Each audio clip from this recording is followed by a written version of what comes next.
Breaking చూస్తున్నాం. Macherla MLA Pinnelli రామకృష్ణారెడ్డికి big relief దొరికింది. 3 కేసుల్లో ముందస్తు బెయిల్ మంజూరైంది. ఎన్నికల కౌంటింగ్ అయ్యే వరకు అరెస్ట్ చేయొద్దంటూ ఆదేశాలు జారీ అయ్యాయి. ఈవీఎం ధ్వంసం కేసులో ఇప్పటికే ముందస్తు బెయిల్ పొందారు పిన్నెల్లి. ఇవి కాక పిన్నెల్లిపై మరో 3 కేసులు నమోదయ్యాయి.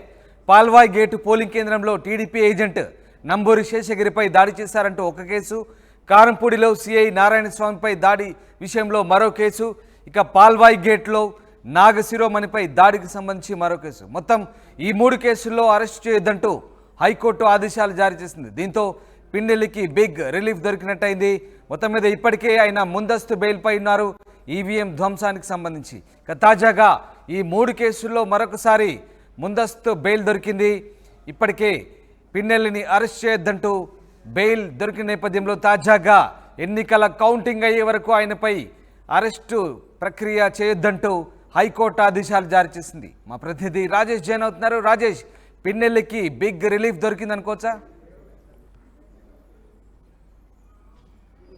రిలీఫ్ అనే చెప్పాలి. ఎందుకంటే 3 కేసులు, 1 కాదు 2 కాదు 3 కేసుల్లో ముందస్తు బెయిల్ మంజూరు చేయడం నిజంగా ఒక బిగ్ రిలీఫ్గానే చెప్పాలి. ఇప్పటికే ముందస్తు అంటే ఈవీఎం ధ్వంసం కేసులో ఆయనకి ఆల్రెడీ హైకోర్టు షరతులతో కూడిన బెయిల్ మంజూరు చేసిన నేపథ్యం ఈరోజు 3 కేసులకు సంబంధించినటువంటి అంశంలో ఒక బెయిల్ మంజూరు చేయడంతో ఆయన వర్గీయులు కానీ కార్యకర్తలు కానీ సంబరాలు చేసుకున్నారు. ప్రస్తుతం పిన్నెల్లి అజ్ఞాతలు ఉన్నారు. ఇప్పుడు బెయిల్ మంజూరు కావడంతో ఆయన అజ్ఞాతం వీడి బయటకు వచ్చే అవకాశం అయితే కనబడుతుంది. ఇక్కడ వాదనలు నిన్నే పూర్తయ్యాయి. తీర్పును రిజర్వ్ చేసినటువంటి హైకోర్టు కొద్దిసేపు క్రితమే ఈ తీర్పుకు సంబంధించినటువంటి 3 కేసుల్లో ముందస్తు బెయిల్ అయితే ఇచ్చిందని చెప్పాలి. నిన్న వాదన సందర్భంగా పిన్నెల్లి తరపున వాదన వినిపించినటువంటి నిరంజన్ రెడ్డి కొన్ని కీలక వ్యాఖ్యలు చేశారు. అదేంటంటే వచ్చే నెల 4వ తేదీన కౌంటింగ్ జరగబోతున్న నేపథ్యంలో ఆ కౌంటింగ్కి సంబంధించినటువంటి ఏజెంట్లు నియమించుకోవాల్సిన అవసరం ఉంది కాబట్టి పిన్నెల్లికి బెయిల్ మంజూరు చేయాలనేది ఒక అంశాన్ని ప్రస్తావిస్తే, రెండో అంశం కీలకమైన అంశం ఏంటంటే ఆల్రెడీ హైకోర్టులో ముందస్తు బెయిల్ మంజూరు చేసింది ఈవీఎం ధ్వంసం కేసులో. రక్షణ కూడా కల్పించాలని పోలీసులు చెప్పింది.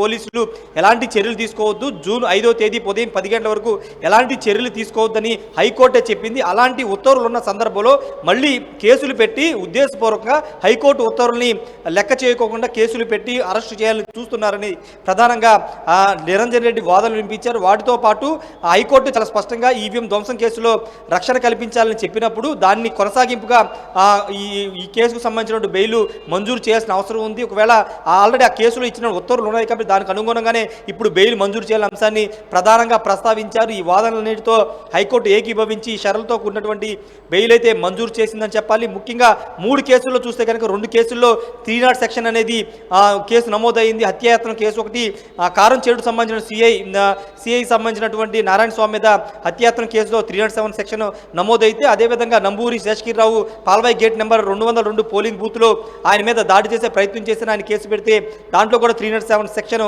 నమోదైన నేపథ్యంలో అలాంటి సెక్షన్లు ఉన్నప్పటికీ హత్యాయత్నం కేసు 2 సెక్షన్లు ఉన్నప్పటికీ 2 కేసులు ఉన్నప్పటికీ హైకోర్టు బెయిల్ మంజూరు చేయడం సర్వత్రా ఒక ఆసక్తిని అయితే కలిగించిందని చెప్పాలి. ఎందుకంటే పూర్తిగా పిన్నెల్లి రామకృష్ణారెడ్డి తరపునటువంటి లాయర్ నిరంజన్ రెడ్డి వ్యాఖ్యలు వాదనతో పూర్తిగా హైకోర్టు ఏకీభవించిన పరిస్థితి కనబడుతుంది. కీలకమైన అంశం ఇంతకుముందు మనం మాట్లాడుకున్నట్టే ఆల్రెడీ ఉత్తర్వులు ఉన్నాయి కాబట్టి, హైకోర్టు ఇచ్చిన ఉత్తర్వులు ఉన్నాయి కాబట్టి ఆ ఉత్తర్వుల్ని ఉద్దేశాన్ని చెడగొట్టే విధంగా పోలీసులు కేసు పెట్టారు.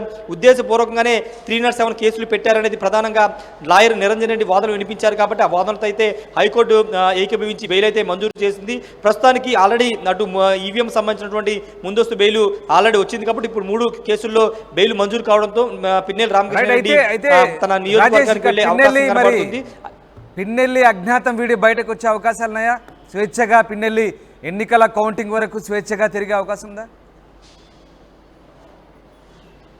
ఆ అంశంపైన ఇంకా స్పష్టత రాలేదు. ఎందుకంటే ఈవీఎం ధ్వంసం కేసులో ఆల్రెడీ హైకోర్టు ఇచ్చినటువంటి ముందస్తు బెయిల్ ఒక షరతు పెట్టారు. అదేంటంటే నియోజకవర్గం మాచర్ల నియోజకవర్గానికి వెళ్ళడానికి లేదు, కానీ పార్లమెంటు నియోజకవర్గంలో ఉండవచ్చు అని ఒక షరతు పెట్టింది. అయితే ఇప్పుడు అదే షరతు ఈ కేసులో కూడా వర్తిస్తుందా లేదనేది ఇంకా జడ్జిమెంట్ కాపీ వస్తే కానీ స్పష్టత రావాల్సింది. ఎందుకంటే ఈయన చాలా స్పష్టంగా ఈ 3 కేసుల్లో వాదనలో ప్రధానంగా హైలైట్ చేసిన అంశం ఏంటంటే ఏజెంట్లు నియమించుకోవాల్సిన అవసరం ఉంది. కౌంటింగ్ రోజు ఏజెంట్లు లేకపోతే తనకి ఇబ్బంది కలిగిస్తుందనే ఒక అంశం అంశాన్ని కూడా హైకోర్టులో వెల్లడించారు కాబట్టి ఆ అంశాన్ని పరిగణలో తీసుకుని మాచర్ల నియోజకవర్గానికి వెళ్ళడానికి అనుమతిస్తుందా లేదా అనేది చూడాల్సిన అవసరం కనబడుతుంది. ఎందుకంటే ఈ నిరంజన్ రెడ్డి అంటే పిన్నెల్లి తరపున వాదనలు వినిపించినటువంటి నిరంజన్ రెడ్డి ఎక్కువగా ఈవీఎం కేసులో వచ్చినటువంటి ముందస్తు బెయిల్ అంశాన్ని ప్రధానంగా ప్రస్తావించారు.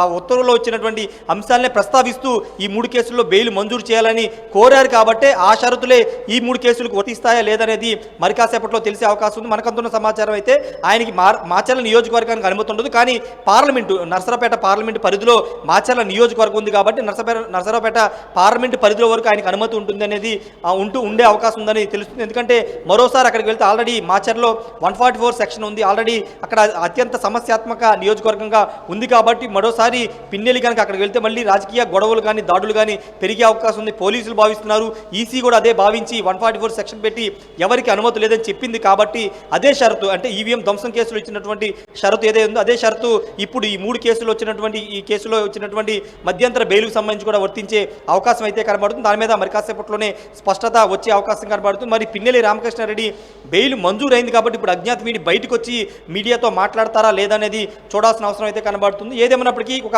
ఉత్కంఠ నెలకొంది. నిన్న సాయంత్రం నుంచి కూడా బెయిల్ వస్తుందా రాదని ఒక ఉత్కంఠ నడుమ ఈరోజు ముందస్తు బెయిల్ అయితే మంజూరు చేసిన పరిస్థితి అయితే కనబడుతుంది. ఇప్పుడు 6 తర్వాత అంటే జూన్ 4 రిజల్ట్ ఎన్నికల కౌంటింగ్ అయిన తర్వాత 5వ తారీఖు వరకు ఎలాంటి చర్యలు తీసుకోవద్దని హైకోర్టు చెప్పింది కాబట్టి 6 తర్వాత పూర్తి స్థాయిలో ఈ 3 కేసులతోనూ అదేవిధంగా ఈవీఎం ధ్వంసల కేసు మీద పూర్తి స్థాయిలో విచారణ అయితే హైకోర్టు చేపట్టబోతుంది. Ramdas right, yes, thanks for the update Rajesh. ఇది మొత్తం మీద ఇప్పటికే ఈవీఎం ధ్వంసం కేసులో ముందస్తు బెయిల్ పొంది ఉన్నటువంటి పిన్నెల్లి రామకృష్ణారెడ్డికి తాజాగా మరొక బిగ్ రిలీఫ్ దొరికింది. ఎన్నికల కౌంటింగ్ అయ్యే వరకు ఆయన్ను అరెస్ట్ చేయొద్దంటూ హైకోర్టు ఆదేశాలు జారీ చేసింది. 3 కేసుల్లో ముందస్తు బెయిల్ మంజూరు చేసింది.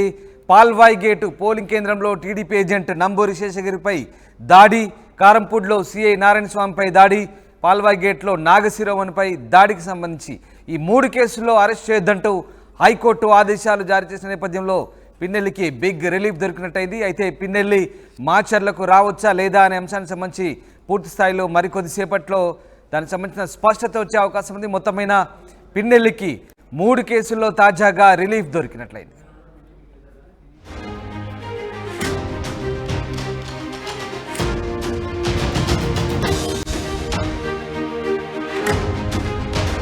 మరిన్ని వీడియోస్ కోసం ఛానల్ ని సబ్స్క్రైబ్ చేయండి. లేటెస్ట్ అప్డేట్స్ కోసం వాట్సాప్ ఛానల్ ని ఫాలో చేయండి అండ్ లింక్ డిస్క్రిప్షన్ లో ఉంది.